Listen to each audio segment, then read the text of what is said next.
One piece of smart technology could help solve a murder mystery in Arkansas. Two Pine Bluff teens are in jail tonight facing murder charges. Police say they are in custody in connection to the shooting death of two 17-year-olds. It was a bizarre story in Russellville, Arkansas today. A man who reportedly quit his job over low pay went on a shooting spree with two handguns.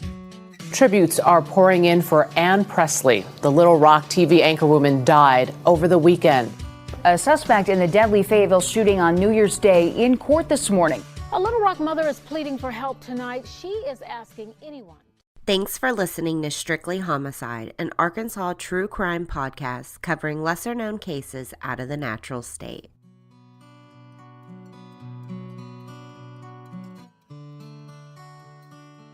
I'd like to start off by thanking my Patreon supporters. If you'd like to help support us, you can find us on Patreon and help with as little as $1 a month.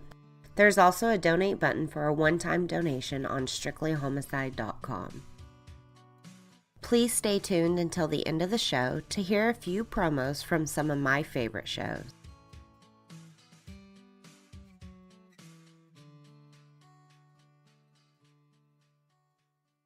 Warning: Strictly Homicide covers cases that include sexual assault, violence, and homicide. Episodes may contain explicit language and are not suitable for young ears. Listener discretion is advised. This episode's case took place in DeQueen, Arkansas, a tiny little town in southwest Arkansas that sits about 9 miles east of the Oklahoma-Arkansas border and about 38 miles north of the Texas-Arkansas border. The town's total size is just under 6 square miles, with a population of 6,629. Like most of the cities in Arkansas, the history of DeQueen is entwined with the construction of the Kansas City Southern Railroad that connects Kansas City, Missouri to Port Arthur, Texas, which sits on the beautiful Gulf of Mexico. DeQueen was given its name after the family name of a Dutch coffee merchant who helped finance the completion of the Kansas City Southern Railroad. His name, Jan Goigen, was very hard to pronounce. I get it. I'm sure I butchered it. So they decided to modify the name a bit to DeQueen. The founder of the railroad, Arthur Stilwell, traveled to Holland in 1894 seeking investors for the railroad, but failed.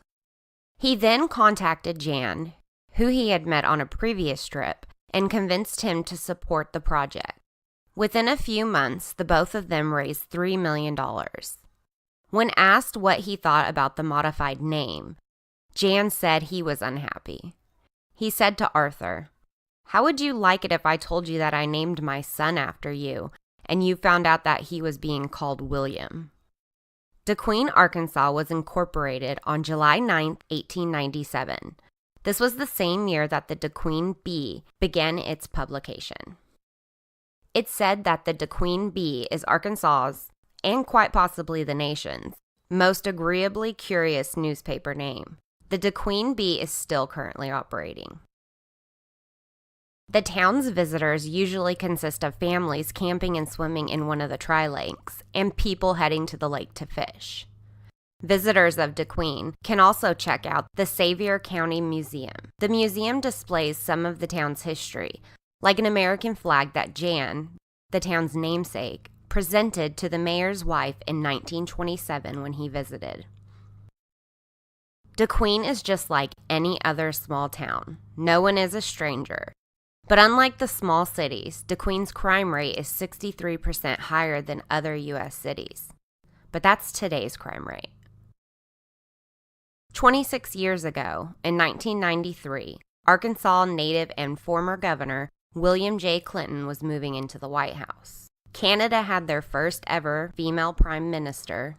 Steven Spielberg's Jurassic Park became the highest grossed film and carried that title for 4 years. In 1993, the original teen drama show, Beverly Hills 90210, reached the height of its popularity, and at the same time, the first ever Got Milk commercial aired.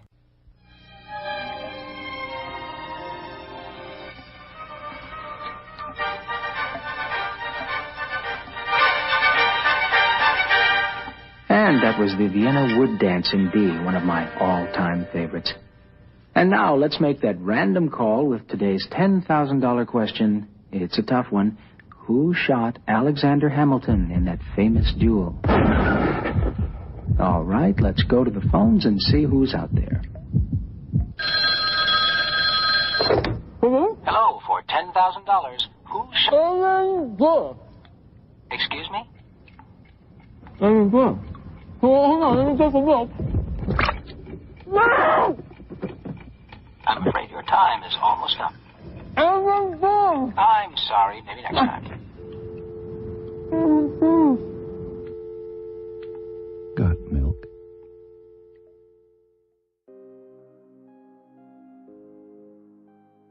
This was the same year that Stevie Branch, Michael Moore, and Christopher Byers were killed in West Memphis, Arkansas.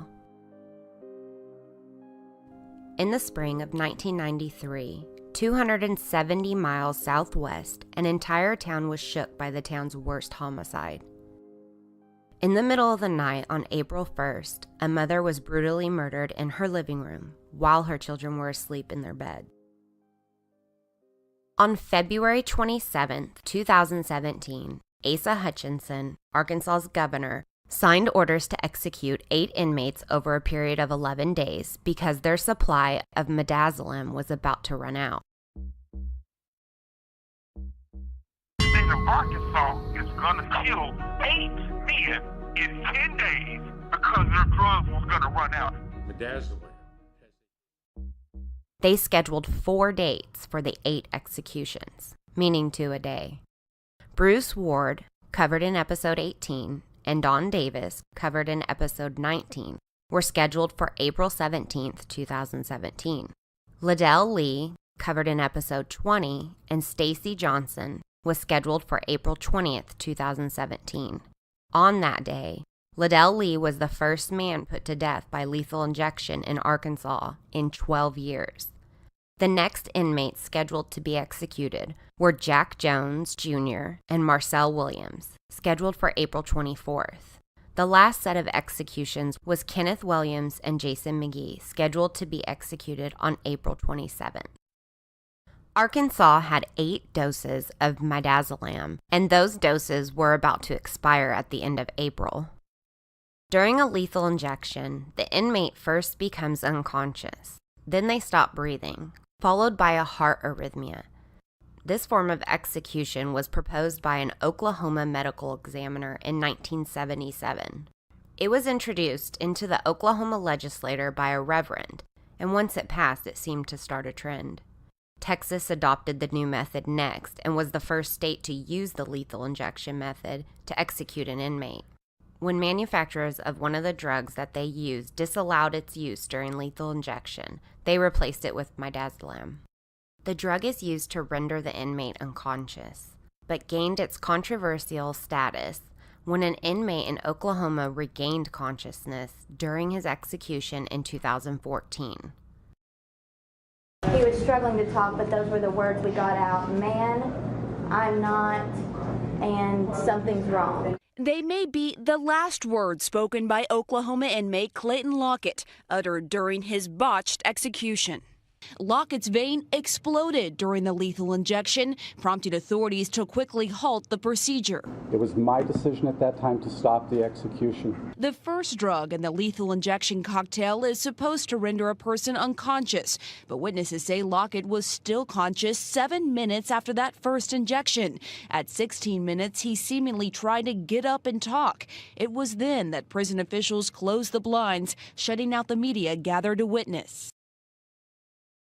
It is said that Midazolam cannot achieve the level of unconsciousness required for surgery, so there is no doubt that the inmates are suffering, labeling it cruel and unusual punishment, exactly what the 8th Amendment to the United States Constitution prohibits. The controversy of the drug aided to a major shortage, especially with the drug makers' objection to the death penalty. The drug makers were refusing to sell the drug to correctional facilities because they did not want their drug used to kill people. During this time in 2015, Arkansas decided to stockpile. Knowing that the 8 bottles that they had were about to expire, the governor made that rushed decision on February 27, 2017, to execute 2 inmates a day for 4 days, using every bottle they had. The lawyers for the 8 inmates that were scheduled challenged the state's lethal injection procedures. They were in fear of the chance of their clients suffering. The attorneys asked the state's Supreme Court to void the governor's orders, saying a stay blocking the executions is still in place, while the amended complaints are pending. The U.S. Supreme Court decided not to take the inmate's case, which then removed the stay that was in place. Arkansas Attorney General Leslie Rutledge asked the governor to schedule the executions. A letter was written to the governor by former corrections officials and administrators, urging him not to continue with the executions and to reconsider the protocol being used. They expressed the unnecessary stress and trauma that it imposes on the staff responsible for carrying out the executions. Most of the individuals that wrote the letters have directly oversaw executions and said it takes a severe toll on the correction officers' well-being. They all experienced the psychological challenges of the executions and the aftermath. They explained how the rushed schedule will increase chances of error and how there has never been success for a state that executed 2 inmates in 1 day using the lethal injection method. A clemency hearing was held for 2 of the inmates who say they are both innocent. Stacy Johnson was one of them. And like Lee, Stacy Johnson also says he's innocent, arguing for post-conviction DNA testing. But his victim's son believes he's guilty as charged.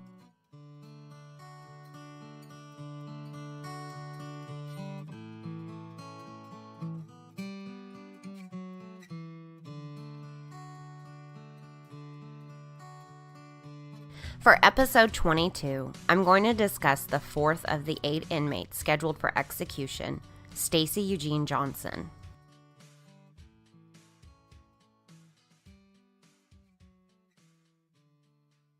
Around 7 p.m. on April 1st, 1993, it was like most evenings for Rose, who was heading to her friend Carol's house.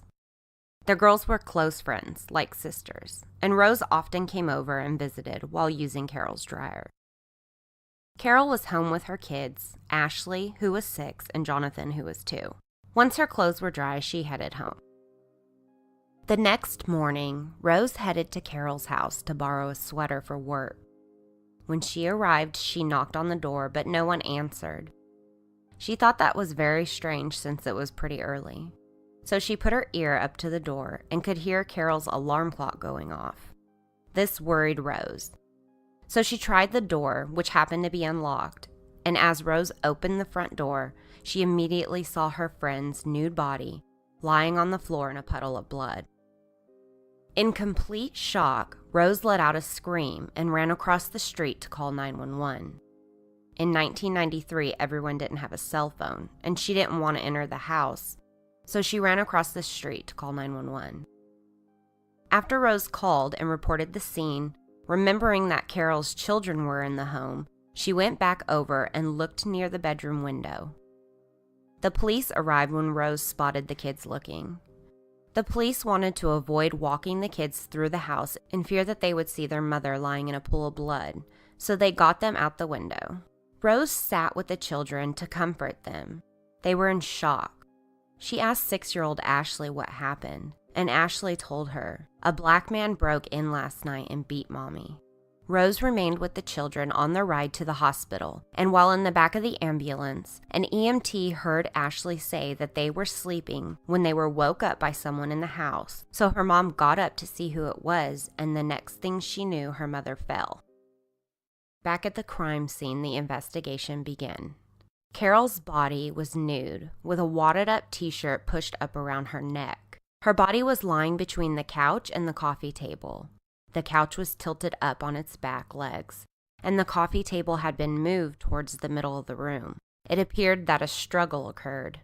When the chief of police arrived, he pulled the t-shirt away from her neck. This was when they saw that her throat had been slashed, cut from side to side. The slash appeared to be aggressive. It cut 1/4 of an inch into her spine. There was evidence of strangulation, and her arms, legs, and face had bruises and abrasions all over. There was signs of blunt force to her head and had 2 bite marks on her breasts. The condition Carol was in, along with how the furniture was, pointed to there being a struggle. The officers found a pair of her panties next to her. A light-colored liquid puddled in the genital area between her legs. An empty douche bottle and an empty Lifestyles condom box was found with a bloody towel in the bathroom. 2 hairs were found on the floor near her body. There was toilet paper found under her body and in her genitals. The investigators lifted 11 latent prints and took a swab off the bite marks near her breast. On April 5th, a local citizen discovered a purse lying in a wooded area. He walked over to the area and looked through the purse. He found identification, but did not recognize the individual. He took the purse to his wife because she knew everyone in the area. When she saw the identification, she immediately recognized the name and called the sheriff. The detective met the citizen near where he found the purse, and as the detective was examining the area, he also found a turquoise pullover that contained blood. During the investigation, they questioned acquaintances of Carol. Since Ashley said the murderer was a black man, and she had seen him before, they began asking Carol's friends if they recall any black men hanging out around Carol's house. Carol's best friend, who described their relationship more like sisters, was questioned and testified during trial. She said that she visited Carol almost daily. She said earlier in the year, Carol's boyfriend Branson showed up at Carol's house with a tall black man named Stacy during a small get-together. She said that she remembered him because he kept questioning the girls, seeing if they knew anyone who would be interested in transporting kilos for him. She told the investigators that they just kind of shrugged it off, ignoring him until Stacy started asking them both out. She said she saw him only one other time. A few weeks after the small get-together, the girls were at the video arcade that Branson ran, and Stacy was there doing work for him. She said that when he spotted the girls, he called them over. They walked over to Stacy to see what he wanted, when he asked them if they found anyone to transport the drugs for him. They told him no, and that they weren't interested in helping him find someone. He then asked Carol if she would go out with him, and she just ignored him and walked away. The friend told investigators that when this happened, Stacy was visibly upset.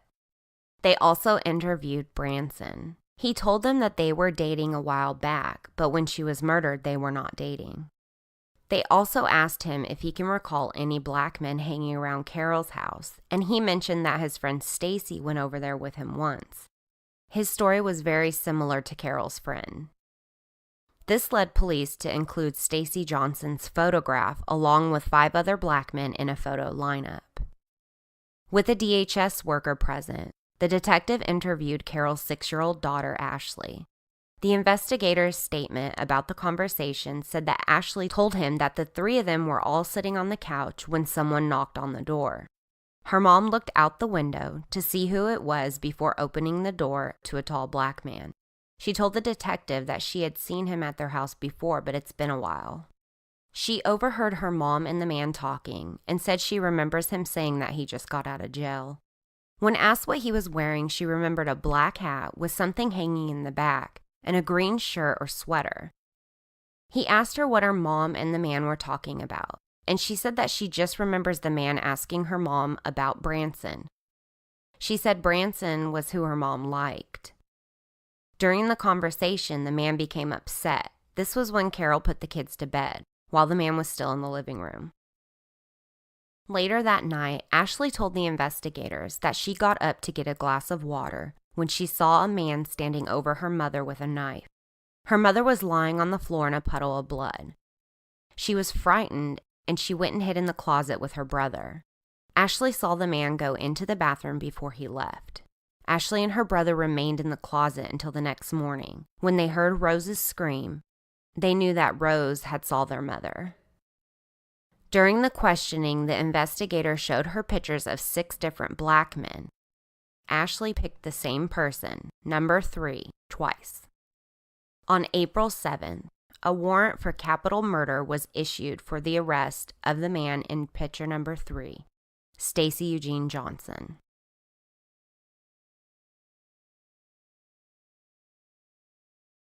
When Stacy Johnson was 14, he moved from DeQueen, Arkansas to Albuquerque, New Mexico.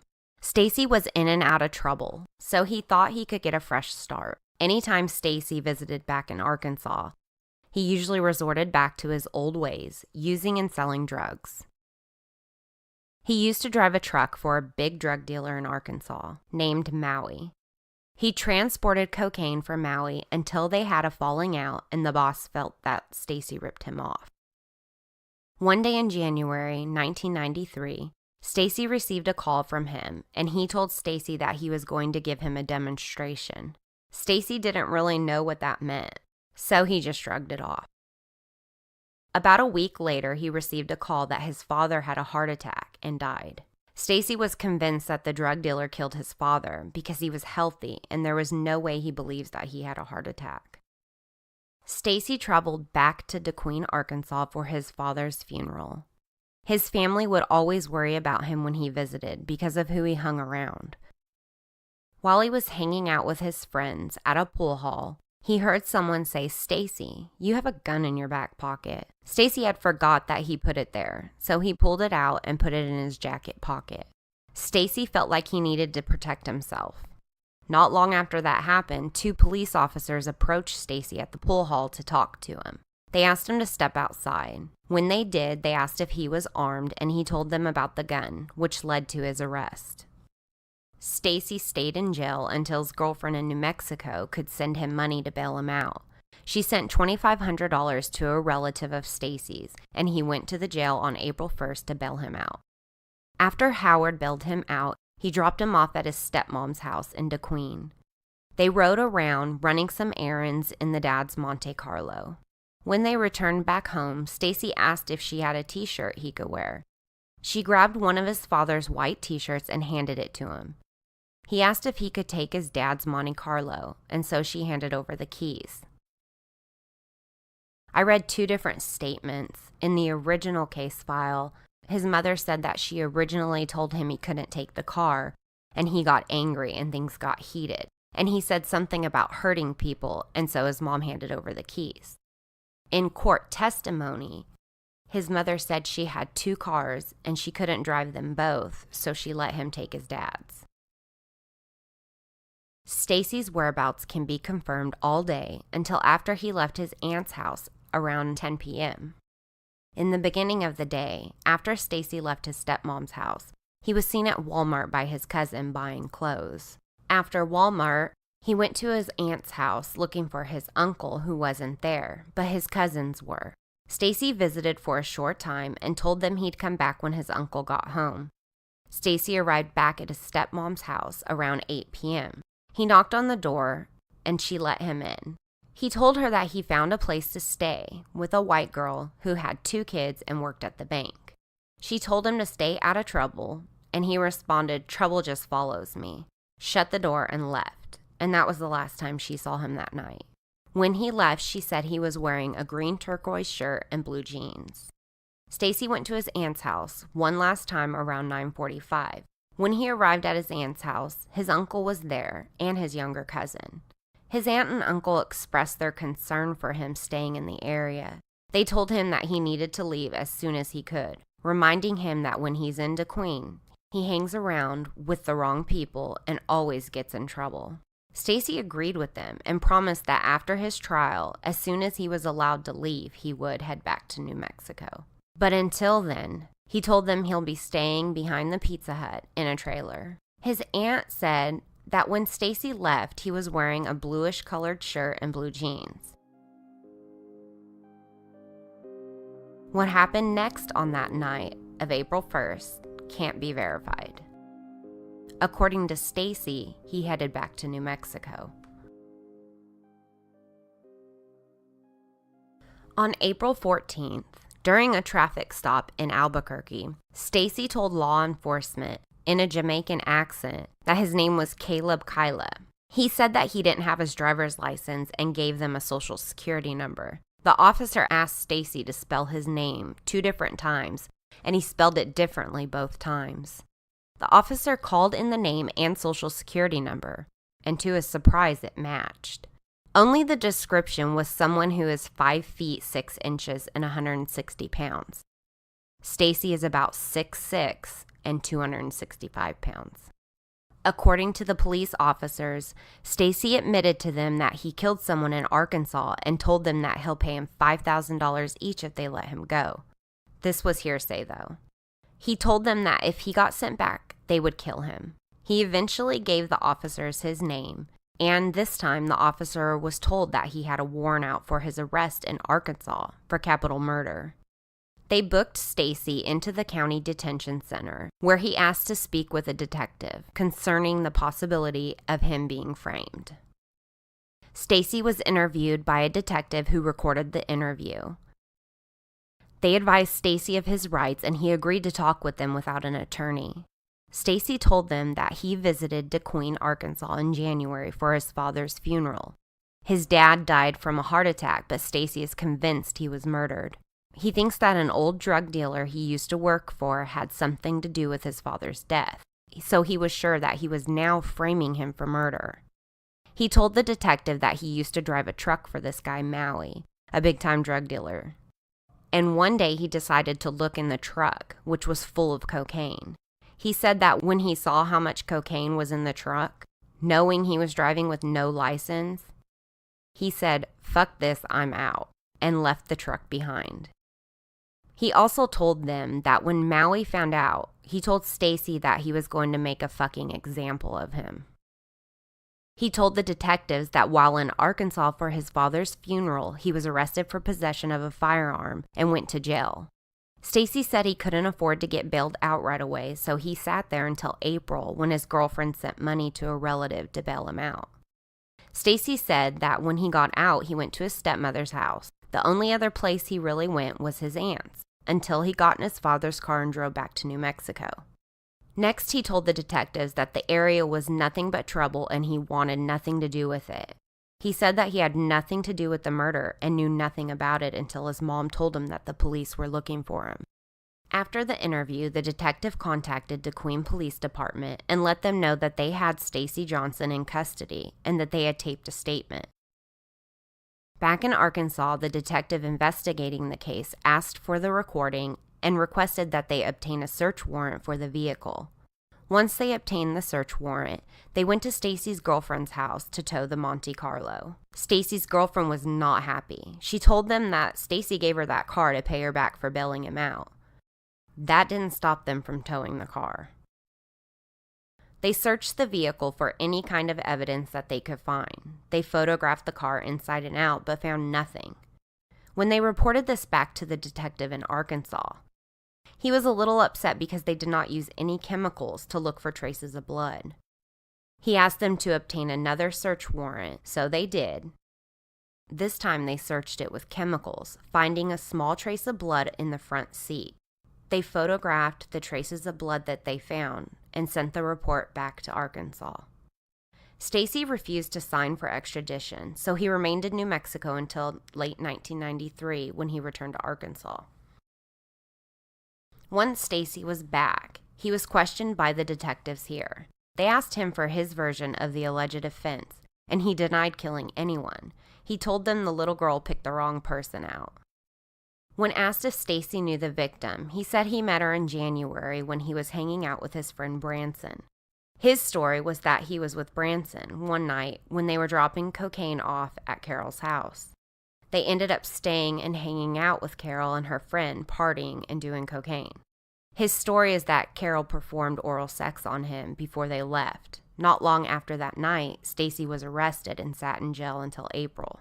Stacy said that his plans were to head back to New Mexico, but before he left the state, he wanted to get his father's car and see family. He said that after he drove back to New Mexico, a few days later, his mom told him that the police were looking for him. He said that the days leading up to his arrest were spent doing a lot of drugs with his girlfriend. They questioned Stacy's stepmother and showed her the 2 shirts that they had as evidence.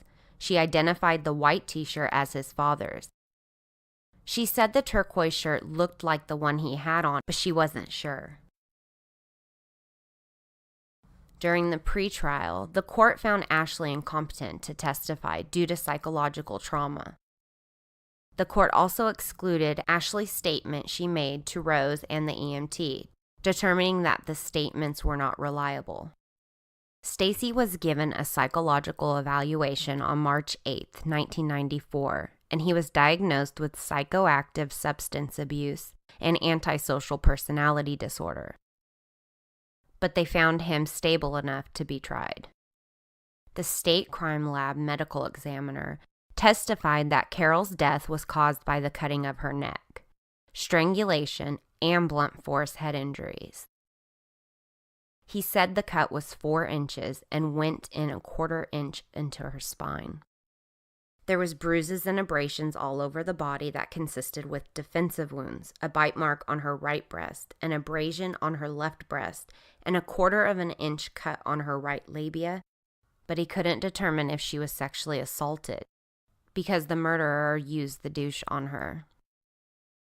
The detective testified that the victim's children were there during the attack and how she picked Stacy from a photo lineup.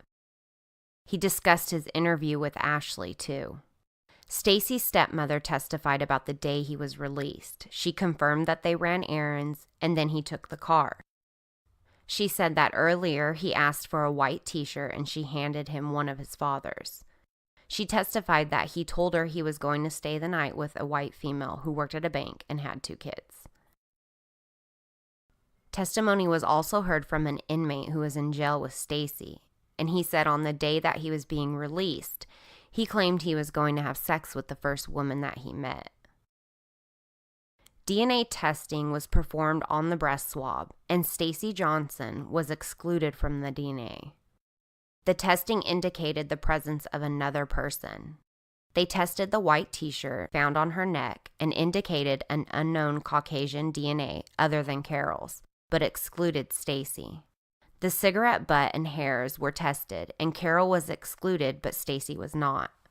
The blood found on the green t-shirt found also tested positive for Carol. On September 23, 1994, the jury convicted Johnson of capital murder, and he was sentenced to death by lethal injection.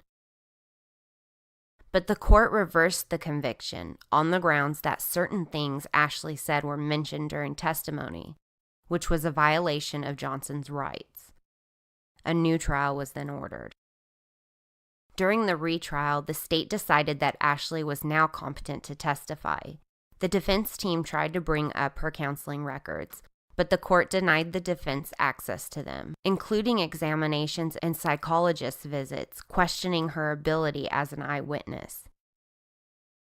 During this trial, unrecorded statements that Stacy made, including an alleged confession in New Mexico.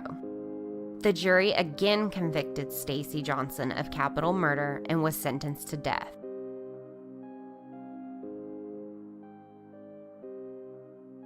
Stacy and his attorneys then filed a Rule 37 and an Act 1780 petition for post-conviction DNA testing, asking that the court permit further DNA testing on several items that were collected from the crime scene but never tested. The unknown DNA found on her breast was never submitted to CODIS, which could potentially name an accomplice or possibly exonerate Stacy. The petitions were then denied by the circuit court, stating that the tests would not change the fact that Stacy's DNA couldn't be excluded from some of the items.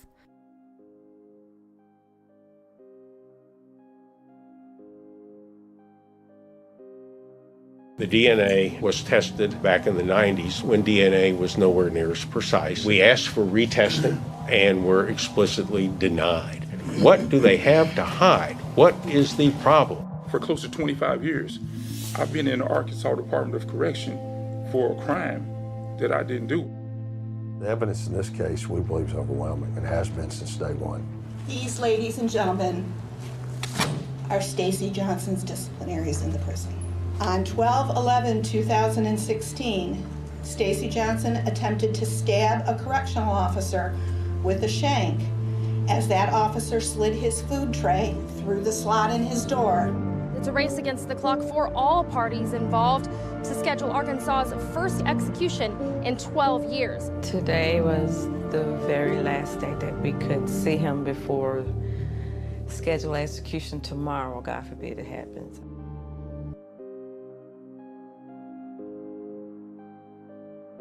The denials were appealed, and the court partially reversed and remanded Act 1780 petition. But the circuit court refused to order the testing. On appeal, the court affirmed the decision. On April 13, 2017, Stacy filed a motion for DNA testing and requested a hearing. The circuit court denied and dismissed the request, stating that he failed to meet the requirements of requesting post-conviction DNA testing.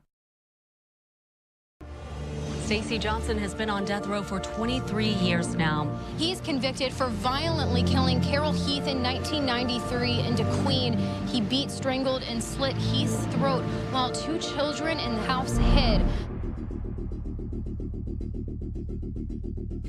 There's just so much blood all over the place. The only memory that comes to mind in that house is seeing my mother on the floor. I believe with all my heart he's the one that broke in and started beating my mother. I believe that he is the one that took the knife to my mother's throat. Eyewitness testimony is notoriously unreliable, and when you have a child witness, that's a major issue. Hours before his execution on April 20th, the court granted a stay of execution and a hearing on post-conviction DNA testing. Hello? Judy? Yes. We try to understand. Oh. Oh, boy. It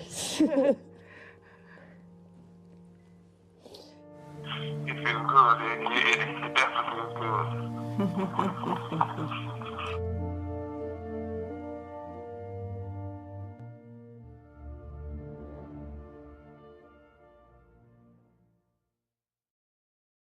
In 2004, Stacy and a correction officer began dating, and in 2016 she married him. She stands by him, attending all the court dates. She said she wouldn't have married him if she didn't think he was innocent. I met Stacy as a correctional officer. He was just standing in the cell doorway. There was a connection. It's kind of hard to explain. July of last year, 2016, we were officially married.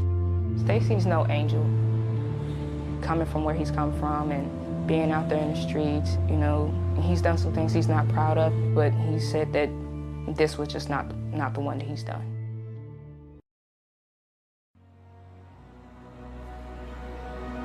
Looking at that evidence and just knowing him as a person, that I feel inside of my gut that he didn't do it. If I knew for sure that he did do this, I wouldn't be here today.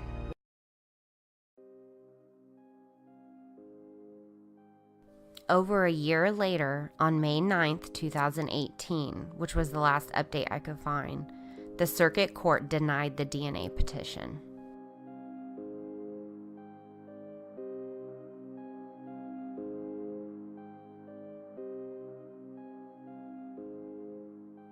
Some of the sources from this episode include court documents and the BBC 3 YouTube documentary Life and Death Row: The Mass Executions.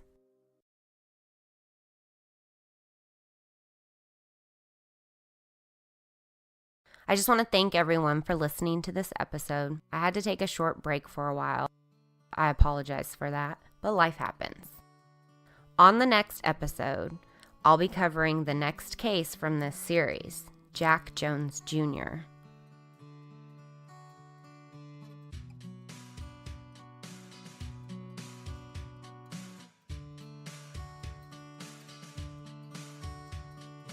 I also want to tell all my listeners that I'll be attending the True Crime Podcast Festival on Saturday, July 13th in Chicago at the Marriott downtown, right on the Magnificent Mile.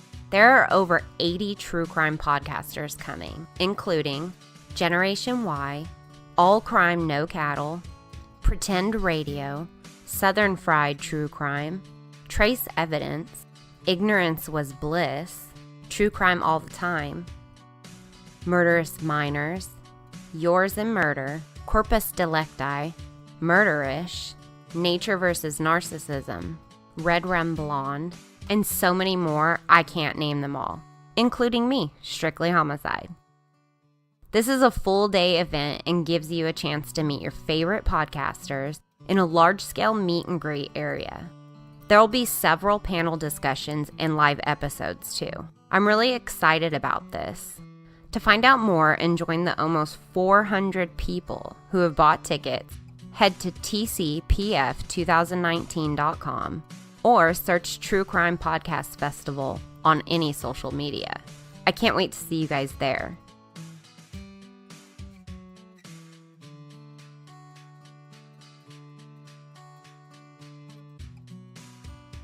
Strictly Homicide is written, hosted, and produced by me, Nicki T.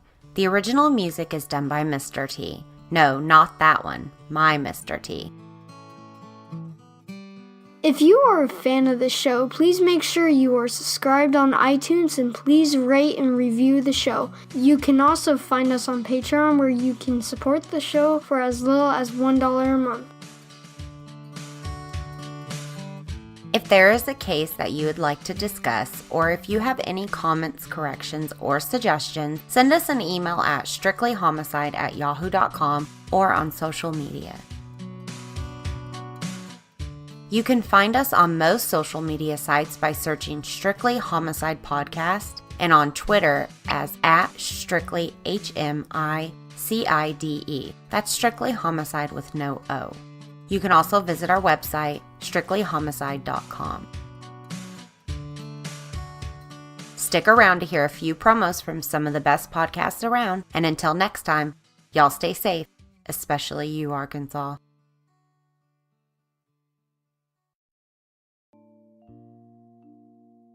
My name is Michael Whelan, and I am the host of a podcast called Unresolved.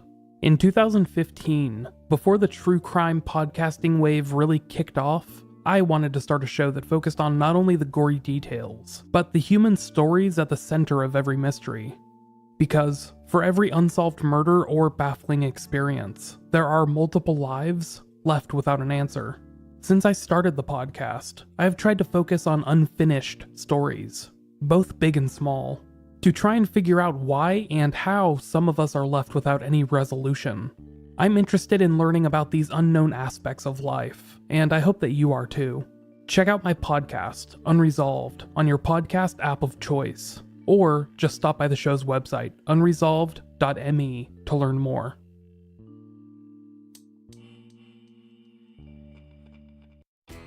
Hey, this is Olivia. And I'm Tashana. We're the hosts of Something's Not Right. We do a bunch of research and then we tell each other crazy stories. They're usually about true crime, but we're down to talk about anything strange or disturbing. So if that sounds like your kind of thing, and you don't mind a little salty language, check us out. For more info on Something's Not Right, visit notrightpodcast.net.